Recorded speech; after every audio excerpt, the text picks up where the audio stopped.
نوری نەمر بەرجی پێنجەم نووسینی مامۆستا محەممەد فەتحوڵڵا گولەن.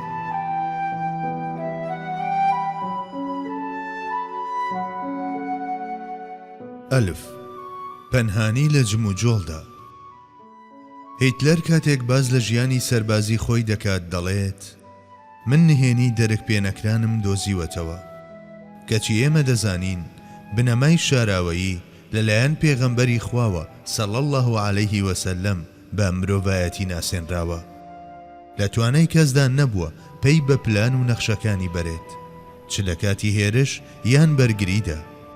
ڕێڕەوی ڕۆیشتنی خۆی ئاشکران نەدەکرد تاکو ماوەیەکی زۆری لە ڕێگەکە نەبڕیایە. کاتێک ڕووی کردە مەککە هیچ کام لە مسڵمانان یان بتپەرستان بەڕوونی نەیان دەزانی ئامانج و نیازی چییە، تا ئەو کاتەی کەمێکی مابوو بگاتە ناو شار، کاتێکیش لە 10,000 جێگەوە 10,000 مەشخەڵ داگیرسا ترس و سام نیشتە گیانی قوڕەیش. بەڵام تازە کار لە کار ترازا بوو، چونکە لەشکری ئیسلام هێندە لێیان نزیک بووبووەوە، دەرفەتی ئەوەیان نەبوو خۆیان کۆبکەنەوە و دەست هەڵبێننەوە. بە تۆڕی هەواڵگری. لەلایەکی ترەوە پێغەمبەر سەڵ الله عليه وسلم تۆڕێکی هەواڵگری وای دامەزراند بوو کە پێشتر کەس شتی وەهای نەبیست بوو. هەواڵ و زانیاریەکان لە کاتی خۆیدا دەگەیشتە ناوەند و لەوێ دەخرانە بەرباس و لێکۆڵینەوە. مێژوو حاڵەتێکی وای تۆمار نەکردووە کە زانیاریەکانی پێغەمبەر کەوتبنە دەست دوژمنانی. جارێکیان حاتەبی کوڕی ئەبوو بەلتەعا هەڵەیەکی لەو شێوەیەی ئەنجامدا. ئەوە بوو بە ژنێکدا هەواڵی نارد بۆ مەککە تاکو هەواڵی هاتنی پێغەمبەریان پێڕابگەێنێت، بەڵام تەتەرەکەی لە ڕێگەدا گیرە. ئەوەی جێی سەرنجە کەس سەرکۆنەی حاتەبی نەکرد. مادەم بابەتەکە چارەسەر کرابوو ئیدی پێویستی بە سەرکۆنە نەدەکرد. دوجار حاتەبیشدانی بە هەڵەی خۆی دانا. ڕاستە ئەو یەکێک بوو لە بەشداربووانی بەدر، بەڵام هەڵەی هەبوو. دوجار ئەو زاتەی هیچ هەڵەیەکی نەبوو سەڵ الله عليه وسلم چاوپۆشی لێکرد. بەڵێ پێغەمبەر درودی خوای لێبێ تۆڕێکی هەواڵگری وەهای پێکێنا بوو، لە توانای کەسدا نەبوو دزە بکاتە ناویەوە و زەفەری پێبەرێت. پلەی شاراوەیی و ڕاستپارێزی لای پێغەمبەر لەو ئاستەدا بوو. ئەو زاتەی هەموو شتێکی فێر کردووە، 14 سەدە لەوە بەر هەموو ئەو شتانەشی فێری بەندە خۆشەویستەکەی کردووە کە لەم مەیدانەدا دەوترێن. دەیتوانی هەواڵ بگەێنێتە جێگەی وەها کە وشتر بە 2 شەو و ڕۆژ ئەو جا دەیتوانی بیگاتێ، کەچی ئەو بەکەمتر لەو ماوەیە هەواڵ و زانیاریەکانی دەگواستەوە. تەماشاکەن ئەو دەمەی سەروەر لە مەدینە بوو، سوپاکەی لا سنوورەکانی شام دەجەنگا. بڕینی ئەو دووریەش پێویستی بە 10 ڕۆژ گەشتی بەردەوام هەبوو، کەچی پێیانبەرەکانی ئەو ماوەیەیان تەنیا بە 8 ڕۆژ دەبڕی. ئەوەش بەڵگەیە لەسەر ناوازەیی و تۆکمەیی ئەو تۆڕە هەواڵگریەی دروستی کردبوو. بۆنە لە کاتێکدا پەروەردگار ڕێنمونی دەکرد، ئەویش بەردەوام ئەو ڕێگایانەی دەگرتە بەر کە فێرکارە ئەزەلیەکەی نیشانیدا بوو.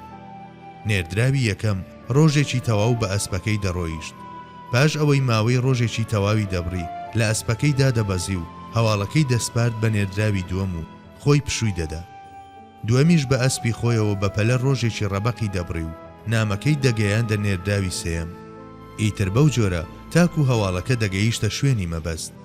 بەم شێوەیە هەواڵ و زانیاریەکان لە ڕێی نێردراوی چوست و ئەسپی باش ئامادەکراوەوە لە کورتترین کاتدا دەگوێزرانەوە.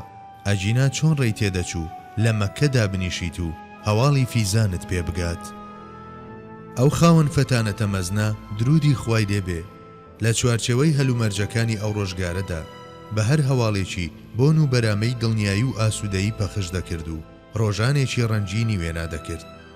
هەموو ئەمانش بەڵگەی گۆیان لەسەر پێغەمبەریەتیەکەی. لەگەڵ هەموو ئەمانەشدا هەر کات بارودۆخ داخوازی ئاشتی و تەبایی بوایە، وەک سەربازێکی بلیمەت یەکسەر ڕووی دەکردە ئاشتەوایی. هەر سەبارەت بەم لایەنە پێم باشە ئەم چەندێڕەش زیاد بکەم.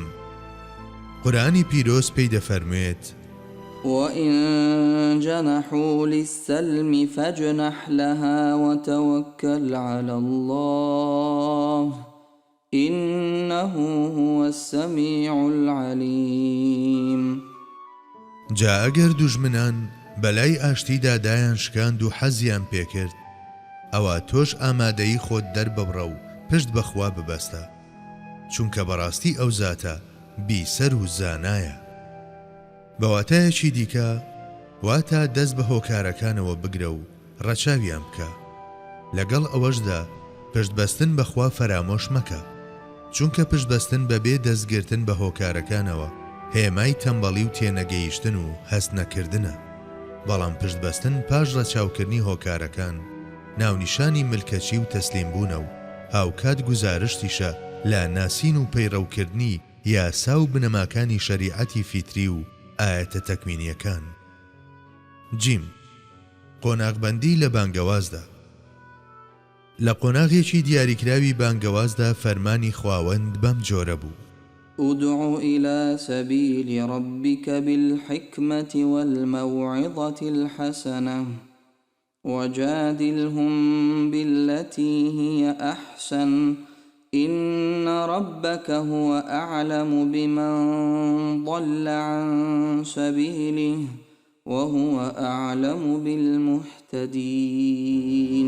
ئەی پێغەمبەر، ئەی ئیماندار، بانگەواز بکە بۆ لای بەرنامە و ڕێبازی پەروەردگارت بە حیکمەت و دانایی و ئامۆژگاری جوان و بەجێ و گفتوگۆ و مجادلە بە جوانترین شێوە چونکە بەڕاستی پەروەردگارت هەر خۆی زانایە کە چێ گومڕایە، هەروەها هەر خۆیشی زانایە بە هیدایەت وەرگران. خوا زۆر چاک دەزانێت چێ سەر لێ شێواوە و چێژ ڕێگەی ڕاستی گرتووە. تۆ تەنیا ئەرچی خۆت بەجێ بهێنە و کارت بەسەر شتی ترەوە نەبێت. ئەم ئاەتە لە ڕوویەکەوە بانکێشتی ئەویش و تێگڕای هاوڵانیشی دەکرد تاکو و سەرگەرمی بەدەستێنانی باوەڕێکی تۆکمە و دامەزراو بن.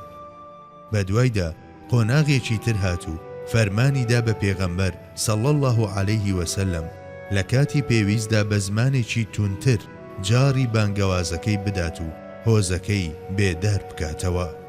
وأنذر عشيرتك الأقربين. سەرەتا خزمە هەرە نزیکەکانت ئاگادار بکەرەوە. فاصدع بما تؤمر وأعرض عن المشركين. ئیتر هەر فەرمانێکت پێدراوە ئەنجامی بدە و گوێ مەدە بە بوختان و ڕەفتاری هاوڵگەران.